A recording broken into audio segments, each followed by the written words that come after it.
Listo, chicos. Entonces, esta primera tarea, pues, trabaja 4 puntos. El primer punto es de reacciones químicas, tipos de reacciones químicas. El segundo punto es concentraciones.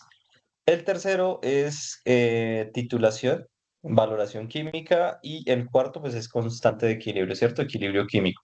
Entonces, bueno, para eso vamos a iniciar eh, hablando de qué son o cuáles son los tipos de reacciones químicas que existen y cómo éstas se comportan. En este punto en específico, ustedes les van a dar una reacción química que tienen que balancear. Por favor, no se les olvide balancear esa reacción química, que es como el error más común que he encontrado en ese primer punto.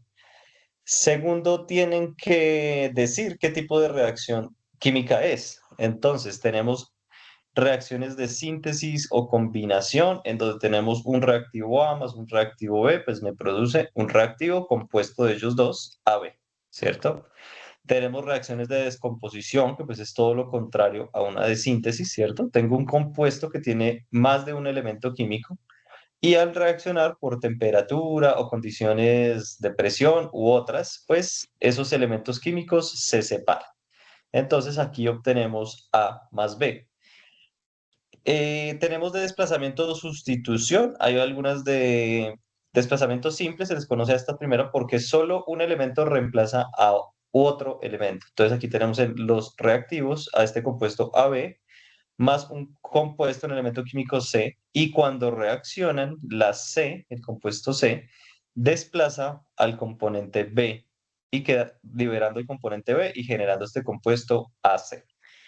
Ahora tenemos de intercambio, que también son muy conocidas como de doble sustitución. Aquí tenemos dos moléculas complejas de más de un elemento químico y cuando reaccionan entre ellas, uno de los componentes de cada una de esas moléculas de los reactivos sustituye a un componente del otro reactivo. Entonces, en este caso, teníamos AB más CD y cuando reaccionan obtenemos AC, siendo C que reemplazó a B y B reemplazó a C. Por eso el segundo producto es BD. Por eso se les conoce como de doble sustitución.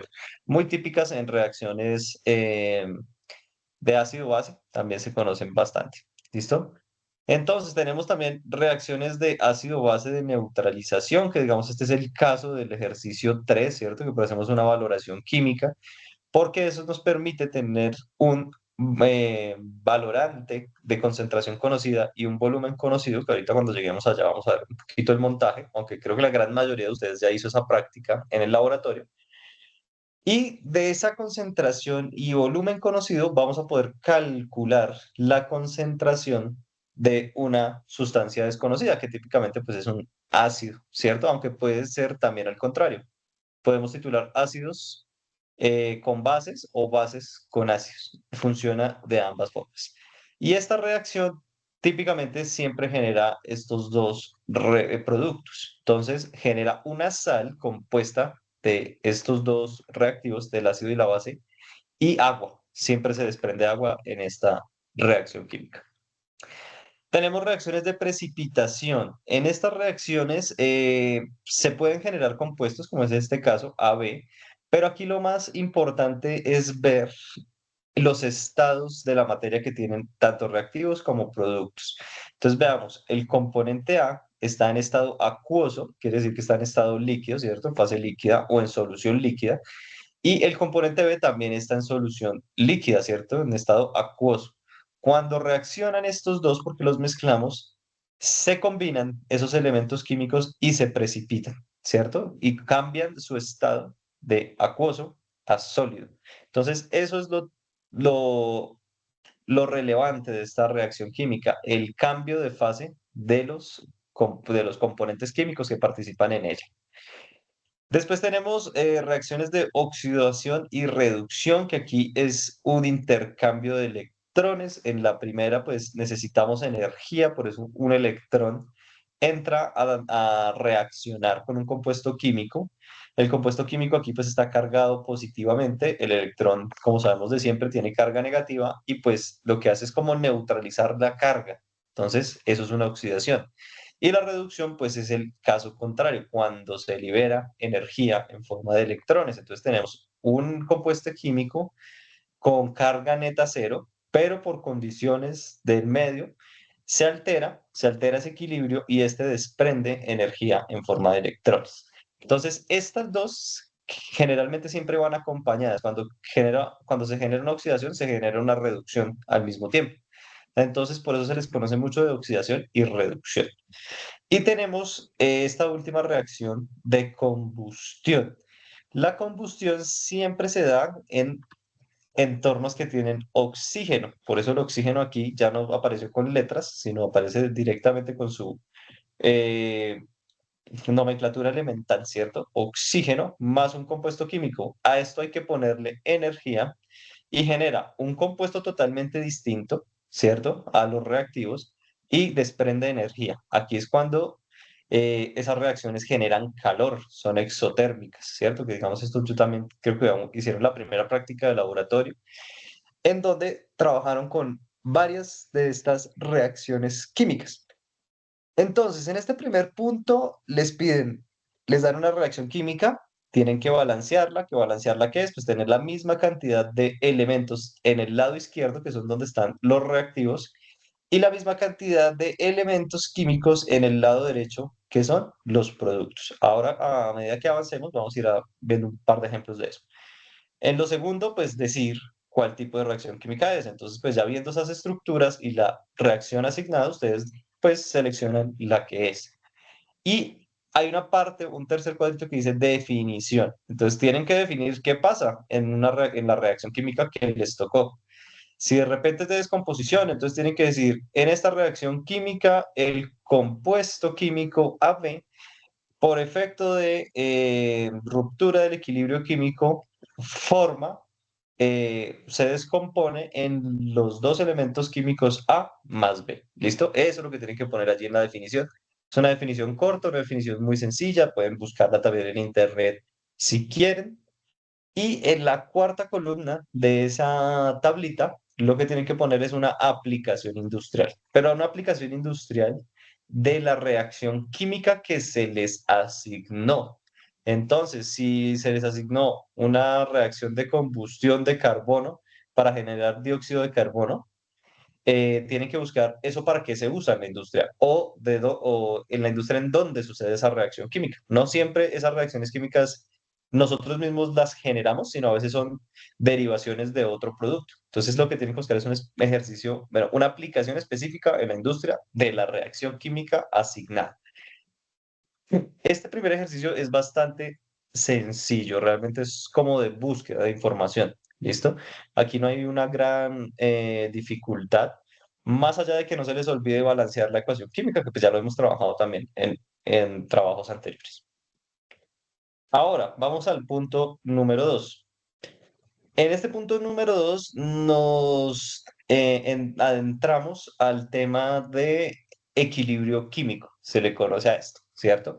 En donde pues tenemos una reacción química que la vemos aquí, en este caso esta, la que va a ser del ejercicio, y normalmente conocemos datos de los reactivos, pero no conocemos datos de los productos. Y el enfoque de este tipo de ejercicios, que se da muchísimo en la vida real, se da en el laboratorio, es poder predecir cuánta, cuánta materia, cuántas moles puedo obtener de esos productos de la reacción química. Esto es como la fase inicial Profe, de discúlpeme, cosas más complejas. es que no Sí, sé si está pasando las diapositivas, pero yo todavía veo la que dice punto uno. No sé si es que no están eh, pasando. sí, las cambié, voy como en la diapositiva 4. ¿Los demás también están viendo fijo? Mm, ahora sí ya se ve. Ok, a ver, voy aquí a proyectar otra vez. Ahí se ve bien, ¿sí? El ejercicio, el texto. Sí, señor. Listo. Entonces, bueno, lo que les comentaba, no he hecho nada, no he resuelto nada, simplemente estaba como dándoles la introducción de la importancia de este tipo de ejercicios y cómo se trabaja. ¿Listo? Entonces, siempre que vamos a trabajar con temas de estequiometría, equilibrio químico, hay que plantear la reacción química. En este caso específico, a ustedes en la guía se les da la reacción química, pero a veces no se las dan. Cuando no se las dan, como ustedes ya saben de nomenclatura, ¿cierto? Pueden escribir de esta forma los compuestos químicos, ¿cierto? Y plantear la reacción química, donde sabemos que los reactivos están en la parte izquierda y en la parte derecha los productos o el producto. No todas las reacciones generan más de un producto, para que lo tengan en cuenta. ¿Listo? Y esta flechita que está en el centro típicamente pues indica la dirección de esa reacción química. Quiere decir que partimos de acá de la izquierda y vamos hacia la derecha. Listo. Entonces, en este ejercicio nos preguntan cuatro cosas. Nos preguntan determinar el reactivo límite, determinar el reactivo en exceso, calcular los gramos del producto uno y calcular las moles del producto 2. En algunos de los ejercicios de los estudiantes no hay segundo producto. Entonces, si pues no hay segundo producto, pues no tienen que calcular nada para el segundo producto, ¿cierto? No se dejen confundir por una cosa de ese estilo. Entonces, antes de iniciar a resolver cálculos, debemos tener clara la teoría, ¿cierto? Entonces, ¿quién me puede decir qué es el reactivo límite o cómo se identifica el reactivo límite dentro de una reacción química?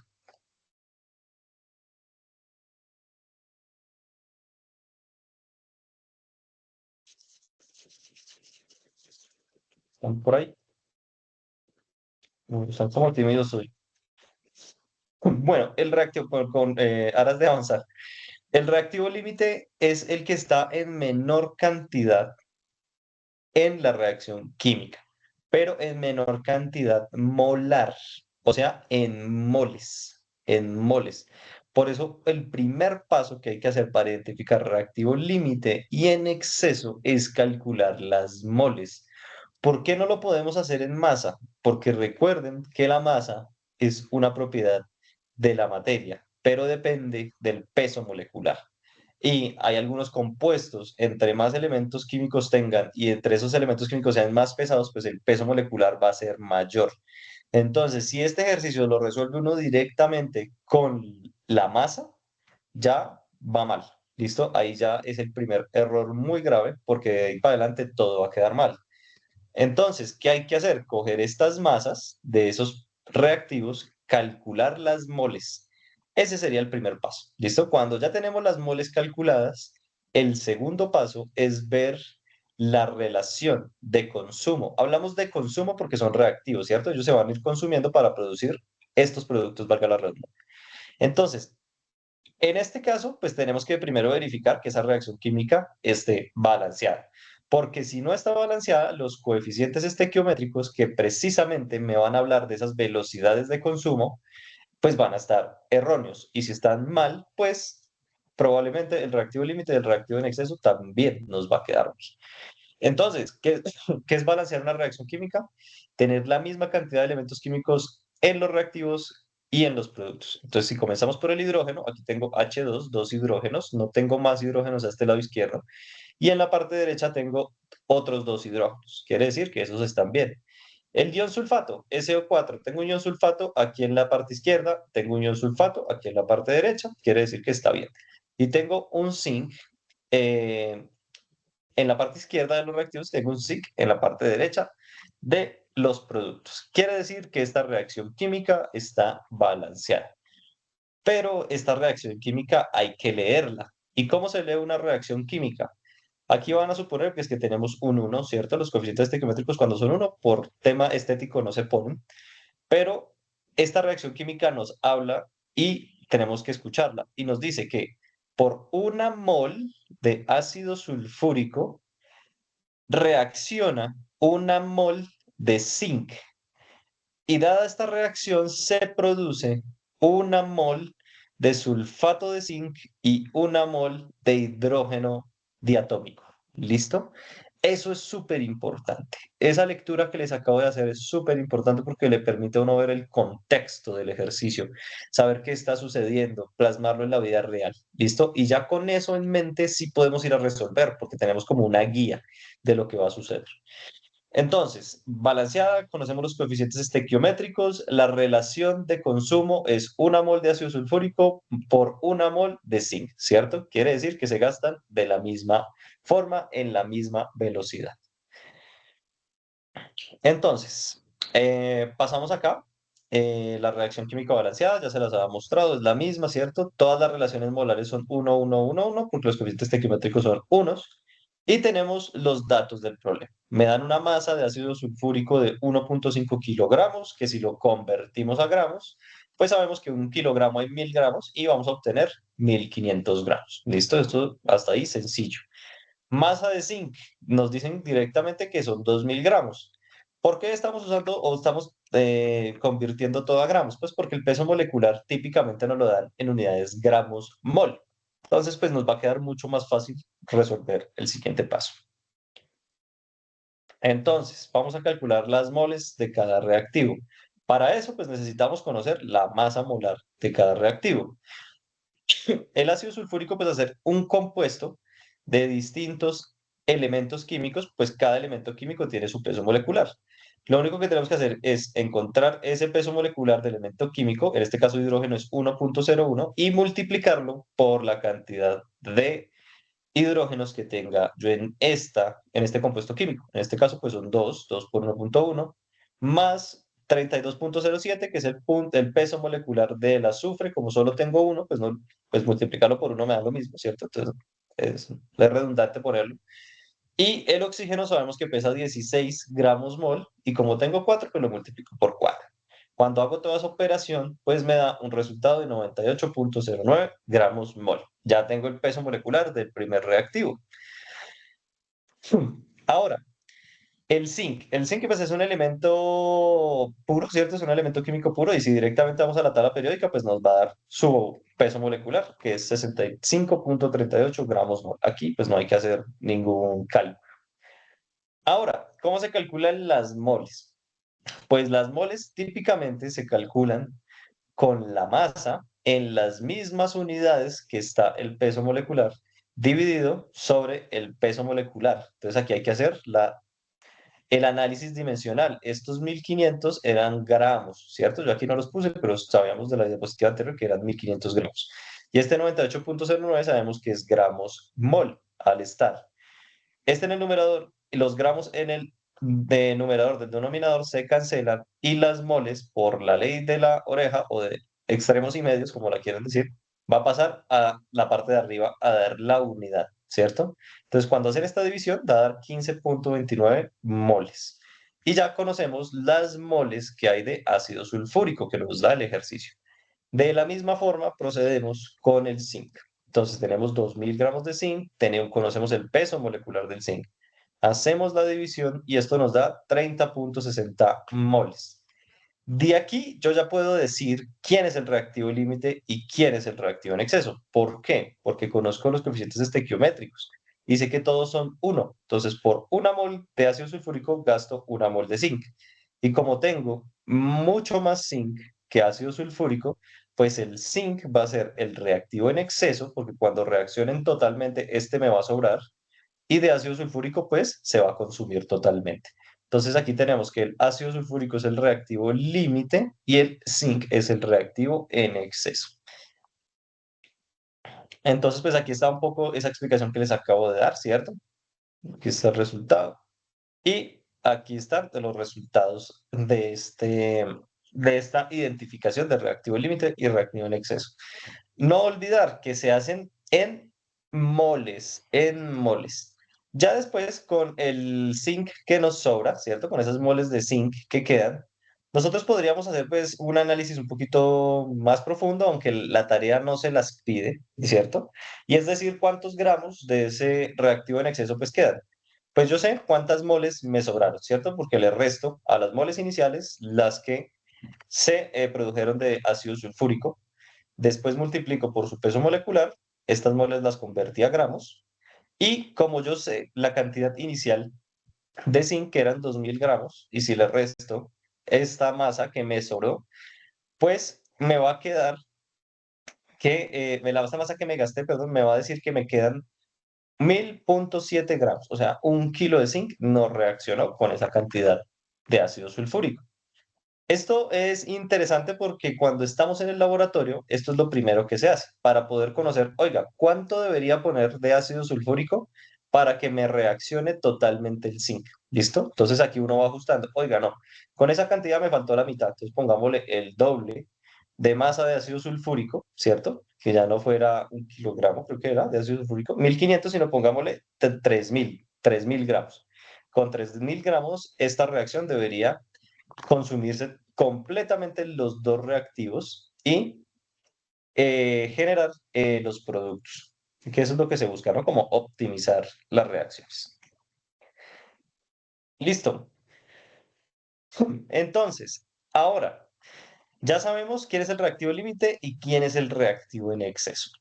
Para poder calcular las moles de los productos, siempre y siempre se hacen con el reactivo límite. Por eso, identificar bien el reactivo límite es un punto crucial. Si ahí nos equivocamos, ya ahí para adelante todo quedó mal. Entonces, como nosotros sabemos que el reactivo límite es el ácido sulfúrico, y por la reacción química, por esa estequiometría, sabemos que por 1 mol de ácido sulfúrico se produce 1 mol de sulfato de zinc, pues podemos decir que si tengo 15,29 moles de ácido sulfúrico, pues se van a producir 15,29 moles de sulfato de zinc, ¿cierto? La relación es 1 a 1, es directa. Y ya como tengo las moles, pero el ejercicio me está pidiendo los gramos, pues nada, calculo la masa molar del sulfato de zinc de la misma forma que se hizo con el ácido sulfúrico. Obtenemos este valor, 161,45 gramos mol, y pues ya directamente operamos estas moles de sulfato de zinc por el peso molecular del sulfato de zinc y obtenemos los gramos de sulfato de zinc. Y ahí ya tendríamos la respuesta del punto D. Ahora, nos piden también calcular las moles del producto 2. En esta reacción en específico tenemos producto 2. No en todos los estudiantes tenemos producto 2. Entonces, si no les aparece producto 2, pues hasta aquí ya termina el ejercicio. Y si tienen producto 2, pues lo que tienen que hacer es aplicar el mismo procedimiento. Entonces, como yo sé que mi reactivo límite es ácido sulfúrico y de eso tengo 15,29 mol de ácido sulfúrico, pues voy a generar también 15,29 moles de hidrógeno diatómico. ¿Por qué? Porque la relación estequiométrica también es 1 a 1. Y en este caso solo nos pedían las moles del producto 2. Entonces, ya calculo las moles y tengo finalizado el ejercicio. Si nos pidieran los gramos, pues nada, busco el peso molecular de este hidrógeno diatómico, que es 2,02, lo multiplico y reporto los gramos de hidrógeno molecular, diatómico, perdón. Listo. Hasta ese punto, ¿hay alguna pregunta? ¿Queda claro? Realmente es el ejercicio número 2. Es como de ser muy juiciosos, como de hacer paso a paso como se debe hacer. Si empezamos a saltarnos cosas y a querer avanzar para no hacer tanto trabajo, ahí es donde típicamente se equivoca. Sí, hay gente que, pues, que llevamos muchos años en esto y podemos hacer los cálculos más rápido, pero porque tenemos experiencia. Pero ustedes que están aprendiendo, háganlo paso a paso, entiendan por qué se hace cada cosa y la relevancia que tiene detrás. ¿Listo? Es un punto muy sencillito, pero tiene varias cositas que hay que ir haciendo de forma estructurada y organizada.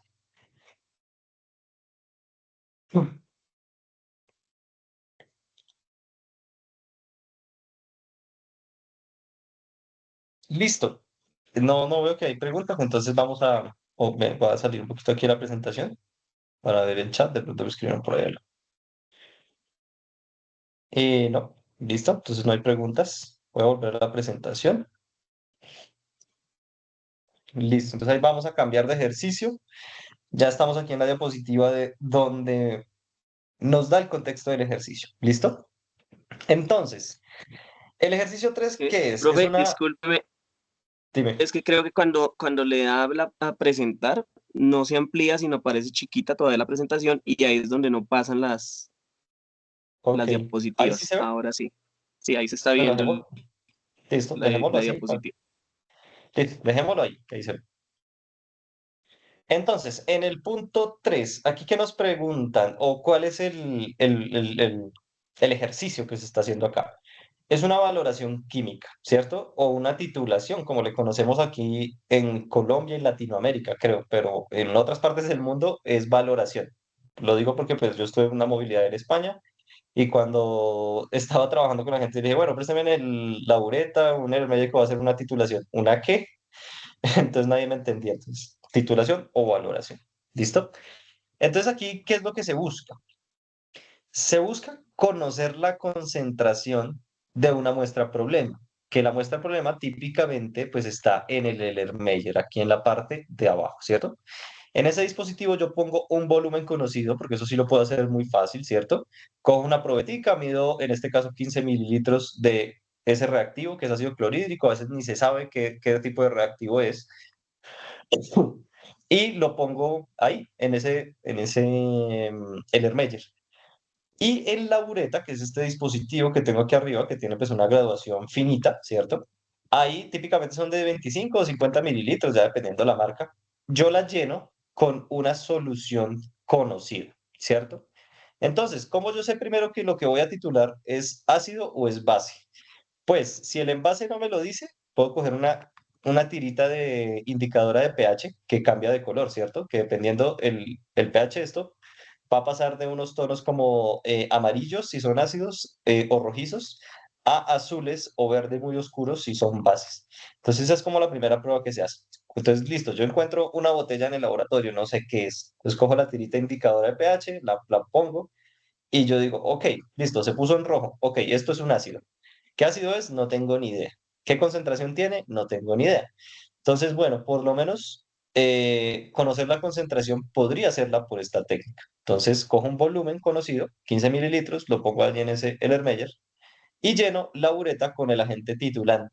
En este caso, pues como esto de abajo era ácido, pues voy a usar una base, ¿cierto? Para poder neutralizar el ácido. Cuando yo neutralice el ácido, quiere decir que el pH llegó a 7. Voy a mirar cuánto volumen me gasté. Por eso el ejercicio a ustedes les da la concentración del hidróxido de sodio, 0,5 molar en este caso específico, y el volumen que se consumió, 25 mililitros de hidróxido de sodio, ¿cierto? Eso fue lo que gotearon acá hasta que esto llegó a pH 7 o viró el indicador. En este caso, como está rosadito, pusieron ahí fenoftaleína, que cuando llega a equilibrio, pues vira a rosadito. ¿Listo? Entonces ahí termina como tal la titulación. Y tenemos pues que 15 mililitros de la muestra, en este caso nos hablan de una muestra contaminada de agua, ¿cierto? No es un ácido, sino que nos dicen que es una muestra contaminada. O no, ácido. Ahí pusieron ácido clorhídrico. Pero no conocemos la concentración. Entonces, ese es el problema principal. Para eso, pues tenemos que hacer uso de la estequiometría, plantear la reacción química. En el caso para todos ustedes, pues se las dejaron muy fácil porque todas las reacciones químicas se las dieron. Lo que sí tienen que verificar es que esté balanceada. ¿Listo? Entonces ahorita vamos a verificar un poquito más adelante. Y nos preguntan, pues, varias cosas, ¿no? ¿Cuál es la concentración del ácido clorhídrico en la muestra contaminada? ¿Por qué? Porque pues, es lo que queremos saber, cuánto ácido clorhídrico tengo yo en esa muestra de agua. B. Considere que la acidez del agua puede afectar la vida acuática, los procesos de tratamiento y la calidad del efluente final. Aquí no me piden absolutamente ni un cálculo. Lo único que me piden es que busque en internet cómo la acidez en el agua puede afectar la vida acuática, procesos de tratamiento o otras cosas, ¿cierto? Entonces solo hacer como una revisión bibliográfica y poner lo que encontramos. Y finalmente, pues nos pide calcular el pH de la concentración calculada de ácido clorhídrico, ¿cierto? Pero ¿por qué del ácido clorhídrico? Porque el pH, ahorita que vamos a ver, se usa o se calcula con la ecuación de menos logaritmo de los hidrogeniones, ¿cierto? Y esos hidrogeniones solo los aporta el ácido. Por eso directamente podemos coger esa concentración del ácido y meterla a esa ecuación, porque estamos en equilibrio y los aporta el ácido. Si no tuviéramos equilibrio, el tema se complica mucho, mucho, mucho, pero pues como es química general, todavía no los quieren poner a sufrir con esa parte, pero yo creo que ya en química orgánica o en bioquímica tal vez vean esa parte. ¿Listo? Entonces, los datos del problema ya los habíamos visto en el grafiquito, ¿cierto? Tenemos 15 mililitros de una muestra contaminada con ácido clorhídrico. tenemos un volumen gastado de hidróxido de sodio de 25 mililitros y conocemos la concentración de ese hidróxido de sodio, que es 0,5 molar. Y pues sabemos que la molaridad es mol litro, ¿cierto? Aquí estos mililitros pues se pasaron a litros para poder hacer más fáciles los cálculos. Acá vemos la reacción química balanceada, pues está, también todas las relaciones son 1 a 1, 1 a 1, ¿cierto? Tenemos aquí un hidrógeno, dos hidrógenos, acá tenemos dos hidrógenos, está bien. Tengo un cloro, está bien. Tengo un sodio, está bien. Tengo un oxígeno y tengo un oxígeno, está bien balanceado. Es el paso, yo le llamo esto el paso cero. Siempre verificar que la reacción química esté balanceada. Listo. Entonces, para resolver la primera pregunta que nos dice cuál es la concentración del ácido clorhídrico, pues tenemos que partir de la información que conocemos. ¿Y qué información conocemos? Conocemos la concentración y el volumen del agente titulante. Quiere decir que yo puedo calcular unas moles, ¿cierto? Unas moles que reaccionaron. Que reaccionaron. ¿Por qué? Porque ya se gastó y ya cayó, ya entró en contacto con el ácido y viró el indicador que se le puso. Entonces estas moles reaccionaron. ¿Cómo las calculo? Pues muy fácil, la molaridad por el volumen gastado de hidróxido de sodio. Entonces litros y litros se cancelan y tengo las moles calculadas de hidróxido de sodio. Ahora, haciendo uso de la estequiometría, ¿cierto? Sabemos que la relación de consumo es 1 a 1. Entonces, como yo sé que todo esto reaccionó y llegó a neutralidad, o sea, todo se gastó porque el indicador de color me lo indicó, valga la redundancia, pues yo puedo asumir que estas mismas moles de hidróxido de sodio que se gastaron, al ser una relación 1 a 1, van a ser las mismas moles de ácido clorhídrico. ¿Listo? Eso por el tipo de relación estequiométrica. Si fuera otra relación estequiométrica, 2 a 1, ¿cierto?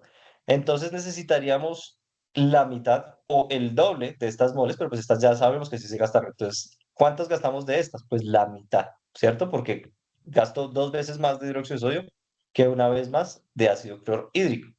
Y así uno va jugando con las relaciones estequiométricas. Por eso es tan importante balancear bien las reacciones químicas. Pero bueno, volvamos a este ejemplo en particular.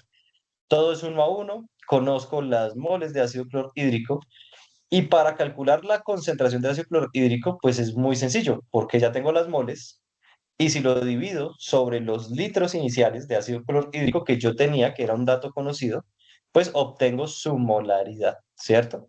Entonces tengo una molaridad de 0,833 mol litro o molar, ¿cierto? Entonces, ya con esto, vea que son una, dos, tres ecuacioncitas, tres pasos lo más de sencillos para poder encontrar la molaridad. Y ya, entonces ahí ya le dimos solución al punto A, concentración de ácido clorhídrico en la muestra. Ya está. Ahora, pues yo aquí les traje como un ejemplo de solución para la respuesta B, ¿cierto? La acidez puede afectar la vida acuática del tratamiento de agua. Entonces aquí sí, definitivamente. La vida acuática, un pH bajo, alto contenido de hidrogeniones, como en este caso, puede dañar organismos acuáticos al afectar sus sistemas enzimáticos, su reproducción y su supervivencia. Un pH menor de 5,5 ya puede ser crítico para muchas especies, ¿cierto? Esto es un poco ácido. Es ácido, pero no es muy ácido. Estamos hablando que la escala de pH va de 0 a 14, en donde de 0 hasta 6 es ácido. 7 es neutro, de ahí para arriba, pues es básico. Entonces vean que estamos cerca de la neutralidad, pero con un poquito que se acidifique el agua, la vida acuática corre riesgo. Tratamiento de aguas. Altas concentraciones de ácido pueden dañar equipos por efectos de corrosión, ¿cierto? También puede interferir con procesos biológicos como los lodos activos. En los tratamientos de aguas se usan lodos activos que tienen pues microorganismos anaerobios que son muy sensibles a los cambios de pH. Entonces, si de casualidad el pH en el rango que ellos trabajan cambia, se mueren o dejan de trabajar. Entonces, son altamente sensibles. y requieren grandes de reactivos para neutralizar. Esto es verdad y esto es un efecto o un problema que uno se encuentra muchísimo en el laboratorio, que a veces sobran muestras de ácido y pues uno tiene que desecharlas y para desecharlas pues no las puedo tirar de forma ácida, tengo que neutralizarlas. Entonces ahí toca empezar a gastar bases para poder neutralizarlas y desecharlas. Y el efluente final, si el efluente final no es neutralizado adecuadamente, puede violar las normas ambientales y provocar sanciones, además de contaminar fuentes naturales. Esto lo hace el ICA. El ICA va, o la Secretaría de Ambiente, también dependiendo de la ciudad donde estén. A veces, si ustedes tienen o trabajan en una empresa que usa reactivos químicos y puede tener potenciales efluentes, contaminantes, ellos van y verifican en las cajas de salida de agua el pH que ustedes están botando al alcantarillado o al río o a donde lo estén eliminando.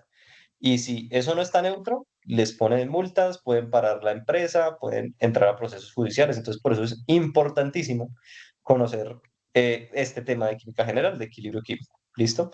Entonces, bueno, ya como la respuesta dice sí, la alta acidez puede ser perjudicial para la vida acuática, dificultar los procesos de tratamiento y afectar negativamente a la calidad del efluente final.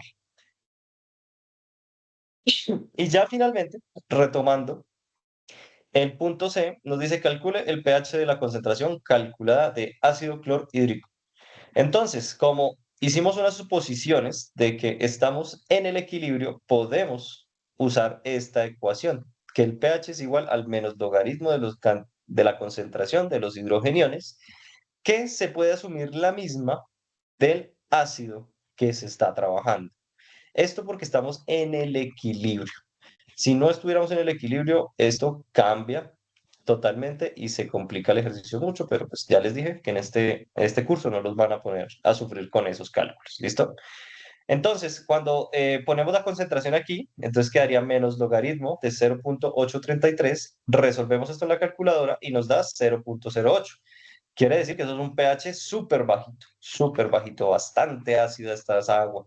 Entonces, al estar tan ácida esa agua, si se desecha así a un lago, al acueducto, al alcantarillado, ¿cierto? Pues va a generar muchos problemas. Entonces, ahí toca neutralizarla para poder desecharla. Listo. Si se dan cuenta, ese punto 3, el grado de dificultad no es mucho. Es como también hacer las cosas paso a paso, tener mucho cuidado con las unidades y usar las herramientas que tenemos. O sea, la reacción química es una herramienta, pero para poder usarla bien tenemos que balancearla. Tenemos que conocer muy bien la información que nos da el ejercicio, pero para poder darle un sentido real y físico a esa información que nos da el ejercicio, pues tenemos que conocer el fenómeno o el proceso que estás haciendo, ¿cierto? Por eso me tomé el tiempo de iniciar a describir cómo funciona una valoración química o titulación, porque si uno no tiene claro eso, pues va a ir a solo a meter datos a la calculadora y a lo que dé. Y no, todo recuerden que todo en química tiene una explicación en la realidad, en la realidad. Entonces siempre hay que buscar esa explicación antes de empezar a hacer cualquier tipo de cálculo. Si yo tengo claro el fenómeno, muy fácilmente llego a la respuesta. Pero si no entiendo lo que está sucediendo, créanme que se van a equivocar sí o sí.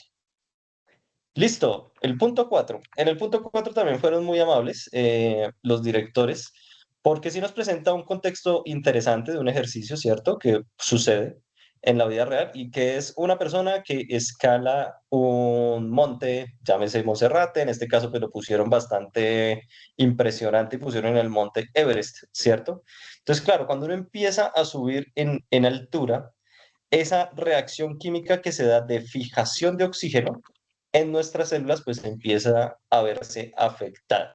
Por eso es que da mal de altura, soroche, bueno, como lo conozcan, da mareo, vómito, es bastante desagradable esa sensación. Yo la he padecido y es bastante desagradable.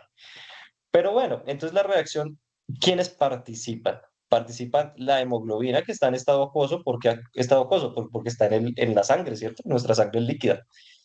Entonces tenemos esa hemoglobina que lo que hace es coger el oxígeno y meterlo en su estructura, ¿cierto? Como agarrarlo. Y cuando lo agarra, vean que es una reacción de síntesis, ¿cierto? La hemoglobina agarra el oxígeno, lo mete dentro de su estructura, que es tridimensional, y se genera este HBO que acá lo ponen como carboximetilglobina, ¿cierto? Que es la forma en la cual esa hemoglobina puede llevar ese oxígeno a nuestras células. ¿Para qué? Porque las células pues necesitan oxígeno para trabajar de forma correcta y necesita unos niveles de oxígeno importantes. Entonces, aquí en este ejercicio también fueron muy amables porque pues, les dieron toda la información, ¿cierto? Todas las concentraciones, tanto de la hemoglobina, tanto del oxígeno, tanto como de la carboxihemoglobina, y pues nos hacen unas preguntas. La primera pregunta es, represente la constante de equilibrio de la reacción química. Entonces, ya vamos a ver la ecuación. Aquí solo les piden plantear la ecuación química, pero me gusta darles siempre la definición charlada. ¿Cómo se plantea una constante de equilibrio? Es la concentración de los productos dividido la concentración de los reactivos y todas las concentraciones elevadas a sus coeficientes estequiométricos. Aquí claramente los coeficientes estequiométricos de todas son uno, ¿cierto? Por eso cuando ustedes despejen allá, no van a ver ningún superíndice de elevado a alguna de esas concentraciones, porque todos son uno. Pero este tipo de ejercicios que son tan planos, ¿cierto? Que los coeficientes son unos, pues dejan ese vacío teórico. Entonces, por eso me gusta darles esa definición de la constante de equilibrio. Es la concentración de los productos elevado a su coeficiente estequiométrico dividido la concentración de los reactivos elevados a sus correspondientes coeficientes estequiométricos. ¿Listo? Entonces, eso es lo que nos van a pedir en el punto B, solo plantear la ecuación. Después nos van a pedir calcule el valor de la constante de equilibrio. O sea, reemplace los datos y resuelva del valor. Y después nos dice, dependiendo del valor, esa constante de equilibrio indica ciertas cosas, ¿cierto? Que si es igual a uno, el proceso no está inclinado y tiene un porcentaje, dice, el proceso no está inclinado, o sea, a la misma velocidad se consumen los reactivos para generar los productos y a la misma velocidad los productos se devuelven a ser reactivos, ¿cierto? Es como un equilibrio. Pero hay 50% de probabilidad de que no se genere la suficiente carboxihemoglobina y Pirri pues sufra, de que sufra o no sufra el soroche, ¿cierto? Digamos, ahí estamos como en el 50-50, que es un caso, pues, complicado, ¿no? No quisiera tener la probabilidad tan baja. Ahora, si la constante de equilibrio me da que es menor a uno, el proceso está inclinado hacia los reactivos. Quiere decir que nos vamos a quedar con una concentración alta de hemoglobina y oxígeno. Nunca, o sí se va a generar esta carboxihemoglobina, pero poquito. Y si se genera poquito, pues poquito va a llegar a las células y las células van a trabajar mal y nos va a dar soroche. Entonces corremos riesgo, pues, de sufrir esas afecciones de salud. Y lo que esperamos es que esa constante de equilibrio pues de mayor a uno. ¿Para qué? Para que pues se incline esa reacción hacia los productos y tengamos mucha carboxihemoglobina en sangre que pueda llegar a nuestras células y que nuestras células trabajen bien y podamos pues subir la cumbre sin ningún malestar, sin ninguna dificultad, sin ningún riesgo pues a morirnos, ¿no? Entonces, bueno, ya con ese contexto explicado, si se dan cuenta que yo me gasto mucho en explicar los contextos porque para mí es lo más importante de cualquier ejercicio. Eso es lo más importante. Ya hacer los cálculos lo pueden hacer con calculadora, con inteligencia artificial, con muchas cosas, pero aquí es lo importante.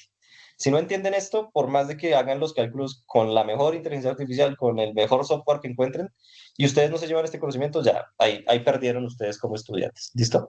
Entonces, sí siempre entiendan qué están haciendo y la importancia. Y listo. Entonces pasemos a resolver esto. Como ya les había comentado, uy, se me volvió la cuestión. Como les había comentado, pues la constante de equilibrio es la concentración de los productos, y en este caso, pues la no, ¿cómo era?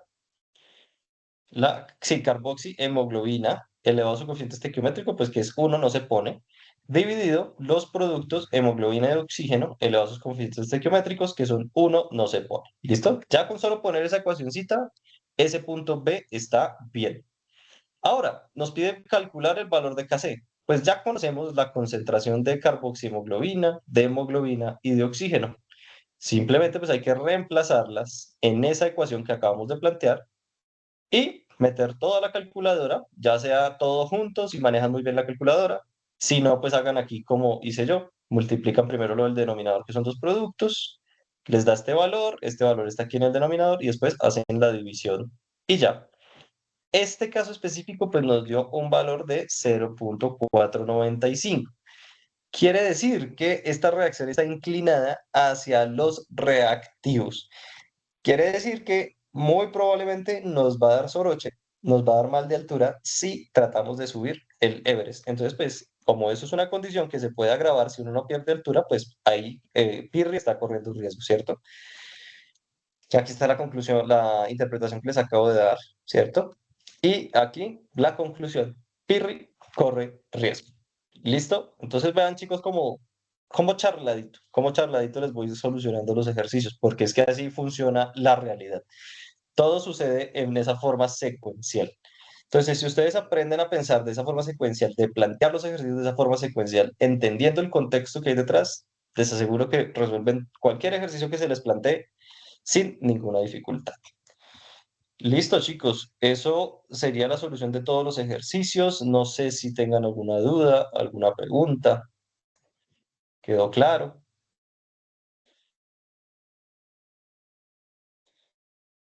En este caso, Claro, pues tenemos profe. poquitos estudiantes. Listo, Lizeth, muchísimas gracias. Pues bueno, tenemos poquitos estudiantes, pero pues ya tenemos la grabación. Ahorita la subo a YouTube, se las comparto en los foros para que tengan allí el contenido para que puedan pues trabajar, resolver muy bien su última tarea. Su última tarea lo digo porque es la tarea 4 que entregamos, pero el componente práctico en teoría es la tarea 5, ¿cierto? Pero esa pues ya la evalúa el tutor que dio el componente práctico. Listo, chicos, pues no siendo más, les agradezco por su asistencia y nada, estamos charlando ahí mediante el correo, mediante el foro, mediante el Teams para cualquier duda que tengan. Profe, ¿me puede regalar un momentico, por favor? Sí. Listo, vale, profe, muchas gracias.